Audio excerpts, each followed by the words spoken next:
बिस्मिल्लाहिर्रहमानिर्रहीम रब्बि ज़िदनी इल्मा। अस्सलामु अलैकुम वरहमतुल्लाहि वबरकातुहू। सबसे पहले मैं अल्लाह ताला का शुक्र अदा करता हूँ और अल्लाह ताला से दुआ करता हूँ कि आप सब खैर खैरियत से हों। आज की जो लेक्चर वीडियो है वो है रिलेटेड है स्ट्रक्चर ऑफ बेंज़ीन से रिलेटेड। स्ट्रक्चर ऑफ बेंज़ीन में हम डिस्कस करेंगे कि बेंज़ीन का स्ट्रक्चर जो आज प्रेजेंट स्ट्रक्चर के बारे में इंफॉर्मेशन रखते हैं वो किस तरह हम उसके बारे में हम इंफॉर्मेशन कन्फर्मेशन हुई और उससे रिलेटेड जो है वो किस तरह जो है हम जो आपसे एग्ज़ाम में पूछ लिया जाता है कि व्हाट इज़ कैक्यूल स्ट्रक्चर और ऑब्जेक्शन टू कैक्यूल स्ट्रक्चर हम उसको भी साथ में हम डिस्कस करेंगे। इसके अलावा बेंज़ीन के मॉलिक्यूल में जो किस तरह के जो है वो रिएक्शन जो है वो पॉसिबिलिटी है। तो आज का टॉपिक है हमारे पास structure of benzene.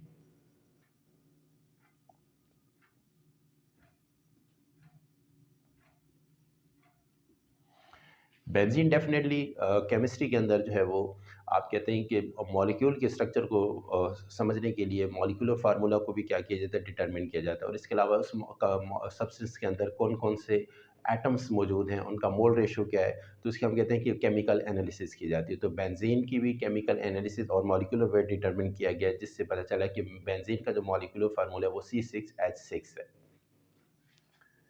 Chemical analysis and molecular weight determination confirm that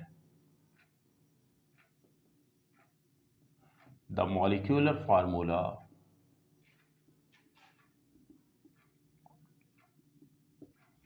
of benzene is C6H6। ठीक है। और अगर हम ऐसे कार्बन जो कि अल्केन्स में होते हैं, कार्बन 6 उसमें टोटल जो हाइड्रोजन की तादाद क्या होती है वो 14 होती है। 6 कार्बन के लिए जो एन हेक्सेन में जो हाइड्रोजन की तादाद होती है वो 14 होती है और यहाँ पे कि आपके पास 6 है। इससे हमें इंफॉर्मेशन मिल रही है कि बेंजीन जो वो हाईली एक अनसैचुरेटेड हाइड्रोकार्बन है। Benzene is an unsaturated hydrocarbons and it must undergo addition reactions। ठीक है। डेफिनेटली हम जानते हैं कि अगर हमें ये इन्फॉर्मेशन मिलती है कि बेंजीन जो है उसमें जो है वो क्या वो अनसेचुरेटेड है, पाई बॉन्ड एग्जिस्ट करते तो उसमें एडिशन रिएक्शन होने चाहिए। लेकिन जब बेंजीन को नॉर्मल कंडीशंस के साथ नॉर्मल कंडीशन में ब्रोमीन, क्लोरीन और ऑक्सीडाइजिंग एजेंट KMnO4 और एसिड के साथ ट्रीट किया जाए तो इसमें जो है वो एडिशन प्रोडक्ट्स जो है वो इसमें एडिशन रिएक्शंस नहीं होते। तो बात ये कंफर्मेशन हुई कि जो बेंजीन है it's undergo substitution reaction. Benzene does not react with Cl2Br2, KMnO4 and acids in normal conditions. However,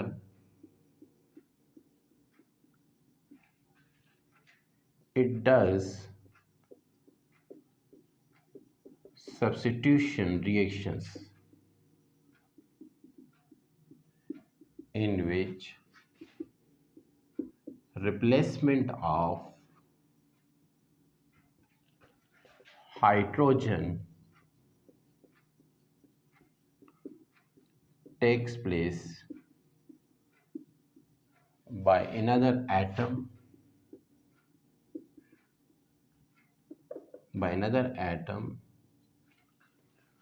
or a group of atoms।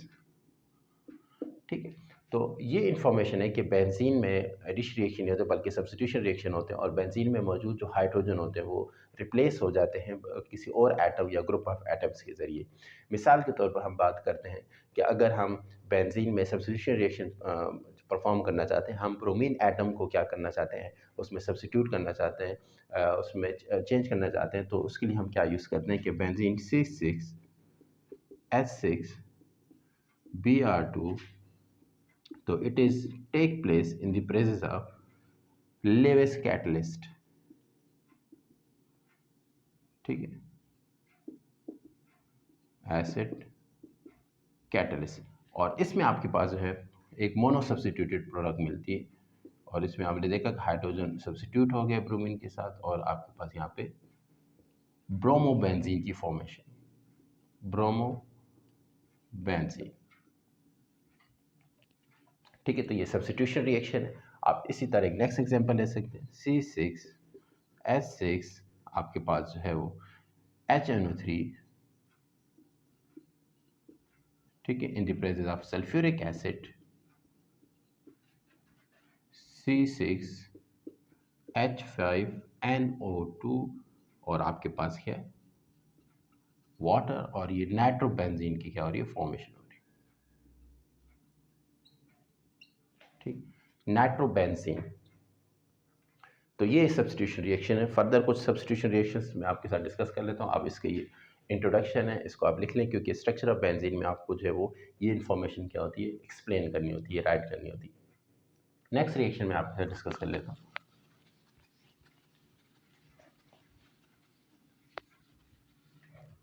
इसके बाद नेक्स्ट रिएक्शन है आपके पास C6H6HOSO3H आपके पास, ठीक है, और इसमें आप C6H5SO3H बेंजीन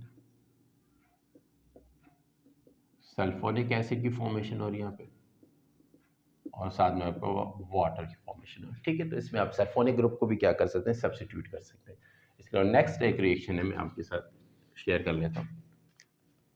इट्स C6H6, और आपके पास जो है वो CH3, ठीक, Cl है आपके पास, और इसमें आपके पास लिविस एसिड कैटलिस्ट यूज़ करते हैं आप, और इसमें आपके पास C6H5CH3, इसका टॉलीन, और आपके साथ HCl की फॉर्मेशन हो रही है। ठीक है, तो ये आपके पास रिएक्शन है, सब्स्टिट्यूशन रिएक्शंस। तो बेंजीन अंडरगो सब्स्टिट्यूशन रिएक्शंस, और इस सब्स्टिट्यूशन रिएक्शन से हमें क्या इन्फॉर्मेशन मिल रही है कि दो तरह के पॉइंट्स हमारे पास सामने आते हैं कि बेंजीन में 6 हाइड्रोजन्स हैं।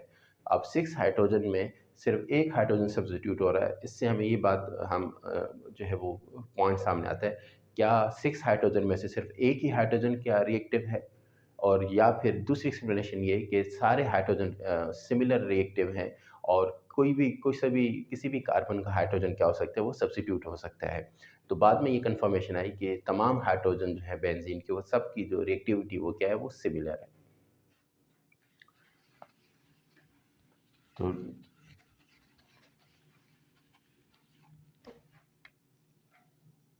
it is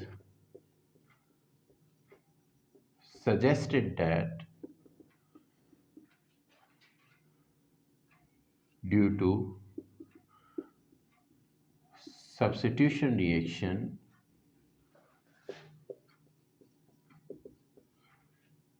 that only one hydrogen is reactive, or all six hydrogens atoms are equally reactive. So it is confirmed that all 6 hydrogens atoms are equally reactive। ठीक है, तो अब इससे कंफर्मेशन है कि सारे हाइड्रोजन हैं वो क्या हैं, इक्वली रिएक्टिव हैं। तो ये आपके पास इंफॉर्मेशन। अब हम इसको देखते हैं कि बेंजीन का जो अगर आप कहते हैं कि स्ट्रक्चर को ड्रॉ करने में जो कैक्यूल की क्या कंट्रीब्यूशन है। कैक्यूल जो है उन्होंने क्या किया, बेंजीन मॉलिक्यूल के मॉडल यानी कि स्ट्रक्चर्स के मॉडल क्या किए, वो यानी कि उन्होंने सामने लेकर आए, और फिर उस पे क्या ऑब्जेक्शन है वो भी मैं आपके साथ डिस्कस कर लेता हूँ। कैक्यूल के अकॉर्डिंगली, क्योंकि जो बेंजीन का स्ट्रक्चर है उसमें डबल बॉन्ड्स हैं, तो उसको बेंजीन का मॉलिक्यूल क्या करता है, वो एडिशन रिएक्शंस क्या करता है, परफॉर्म करेगा। तो आप इसको नोट कर लें, हम कैक्यूल स्ट्रक्चर को साथ में डिस्कस कर लेते हैं। और कैक्यूल स्ट्रक्चर ने जो है वो इस तरह का बिहेवियर जो है वो उसके बारे में कि ये आपके पास सब्स्टिट्यूशन रिएक्शन है, एडिशन रिएक्शन, इससे रिलेटेड जो उन्होंने अपने जो है बेंजीन मॉलिक्यूल का स्ट्रक्चर क्या किया, प्रपोज किया। कैक्यूल स्ट्रक्चर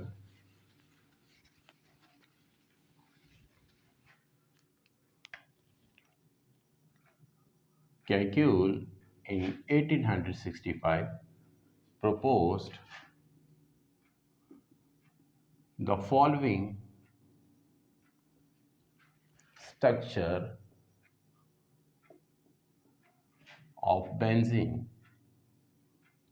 ठीक है, तो इन्होंने जो स्ट्रक्चर वो किया, कार्बन है आपके पास, ठीक है, सिंगल बॉन्ड कार्बन है, और कार्बन है आपके पास, ये कार्बन है आपके पास, और यहाँ पे आपके पास कार्बन, ये डबल बॉन्ड है, और ये यहाँ पे आपके पास क्या, हाइड्रोजन है। तो ये स्ट्रक्चर जो है आप जो प्रपोज किया इन्होंने, कैक्यूल ने प्रपोज किया। ठीक है, तो according to Kekulé,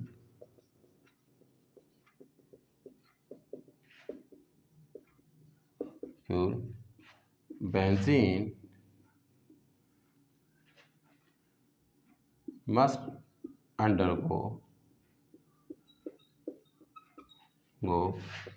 addition reaction।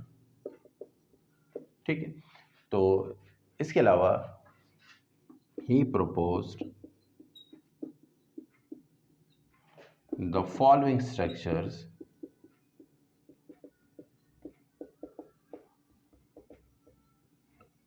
He propose the following structure. कौन से स्ट्रक्चर, वो भी मैं आपके साथ डिस्कस कर लेता हूँ। एक स्ट्रक्चर तो उन्होंने कहा कि बेंजीन मॉलिक्यूल का ये स्ट्रक्चर, फिर इसके बाद उन्होंने कहा कि ये जो डबल बॉन्ड्स हैं क्या होते हैं, ये इनकी फिक्स पोजीशन नहीं होती, बल्कि ये क्या होते हैं, चेंज होते रहते हैं। ठीक है, स्ट्रक्चर नंबर 1, अगर आप इसको स्ट्रक्चर नंबर 1 कह देते हैं, ठीक है, इसी को मैं आगे प्रोसीड कर रहा हूँ।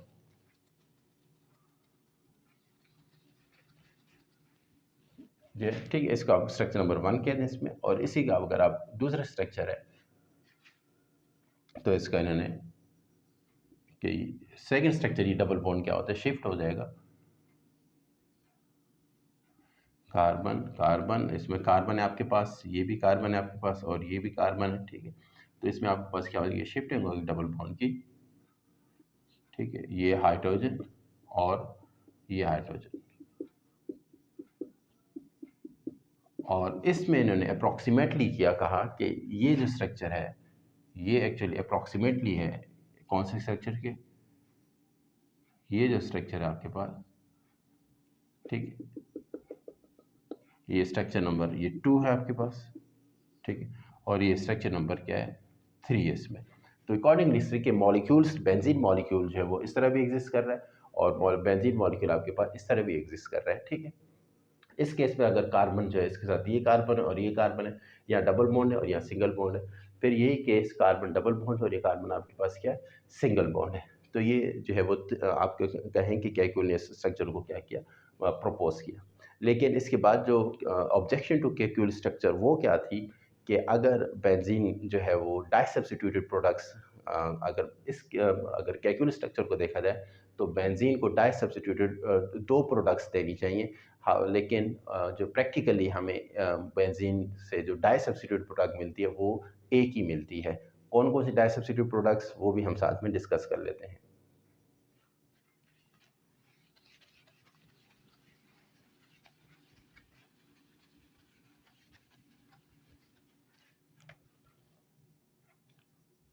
Objection to Kekule structure, benzene must give two di substituted product but it does not give to dye substituted product as following। ठीक है, तो अकॉर्डिंगली इसके जो है ऑब्जेक्शन आए कि बेंजीन जो है हमें क्या किस तरह की प्रोडक्ट्स देनी चाहिए इसको। एक प्रोडक्ट आपको जो है वो कार्बन कार्बन आपके पास, ये आपके पास प्रोडक्ट्स हैं। ठीक है, तो यहाँ पे आपके पास जो है वो कार्बन जो है वो, यहाँ पे आपके पास एक प्रोडक्ट डाई सब्स्टिट्यूटेड है यहाँ पे, ठीक है, और इसमें आपके पास यहाँ पे क्या है, ये डबल बॉन्ड यहाँ पर है।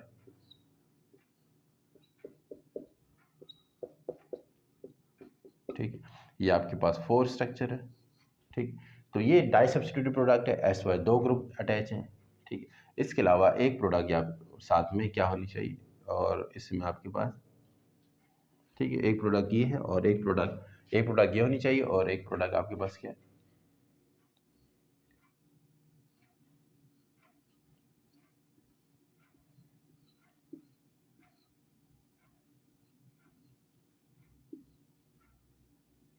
ये डाई सब्स्टिट्यूटेड प्रोडक्ट है आपके पास।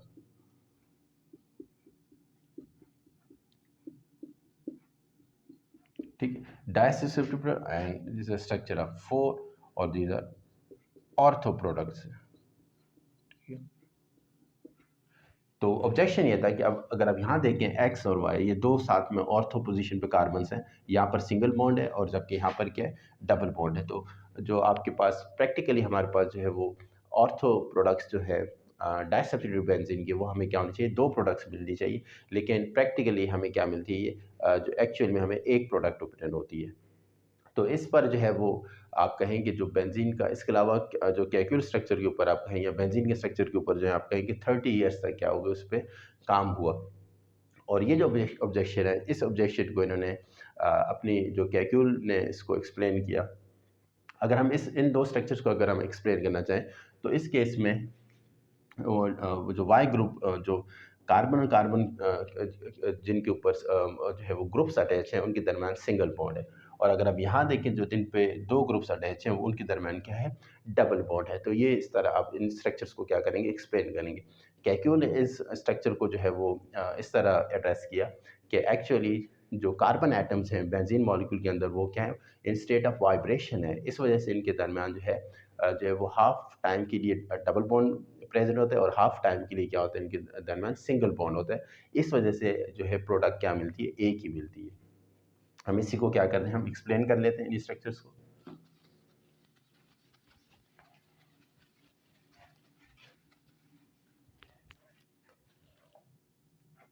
इन structure 4 the two groups X and Y are attached on carbon atoms forming a single bond, while in structure 4, 5, the two groups X and Y यानी कि substituents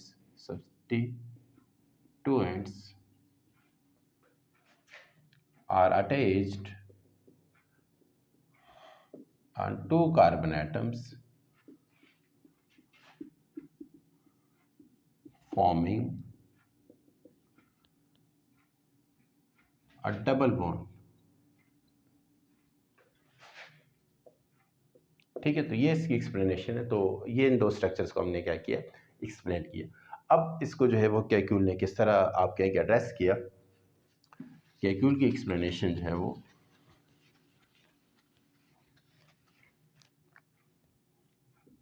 Kekule in 1872 forwarded his theory and explained that carbon atoms are in the state of vibration, possessing both single bond and double bond characters equally as following। ठीक है, तो इन्होंने structure आपको बताया कि ये इसमें आपके पास क्या है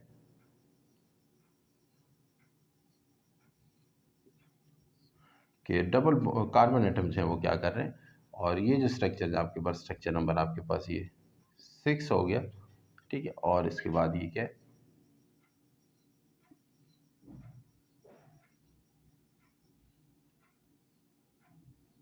और ये स्ट्रक्चर नंबर 7 हो गया।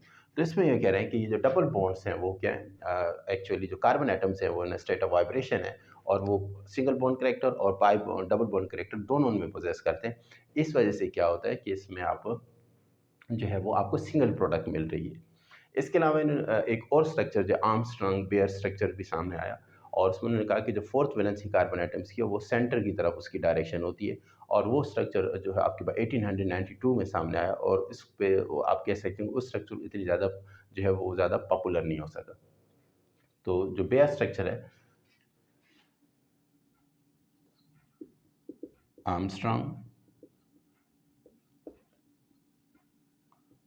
बेयर स्ट्रक्चर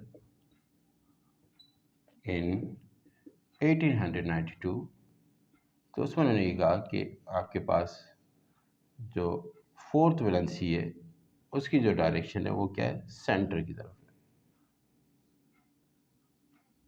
ठीक है, तो ये स्ट्रक्चर इतना ज़्यादा आप क्या कह सकते हैं इसको पॉपुलर या प्रैक्टिकली इस पर इतना काम नहीं हुआ। तो ये था, हमने देखा स्ट्रक्चर ऑफ बेंजीन, कि स्ट्रक्चर ऑफ बेंजीन जो है वो किस तरह के रिएक्शन परफॉर्म करते हैं, क्यों परफॉर्म करते हैं, और बेंजीन की स्ट्रक्चर को किस तरह जो है वो इसके बारे में इंफॉर्मेशन सामने आई, और किस तरह जो है आपके पास जो है वो बेंजीन जो है वो डाई सब्स्टिट्यूट प्रोडक्ट्स दो नहीं बल्कि सिंगल प्रोडक्ट आपको देते हैं। उसके पीछे बेसिक रीज़न क्या है, और आज हम जानते हैं कि बेंजीन के स्ट्रक्चर को आप किस तरह क्या कर सकते हैं, ड्रॉ कर सकते हैं, उसका मॉडल क्या है बेंजीन के स्ट्रक्चर का। अपनी दुआ में याद रखिएगा। अस्सलाम वालेकुम रहमतुल्लाहि व बरकातहू। अल्लाह हाफ़िज़।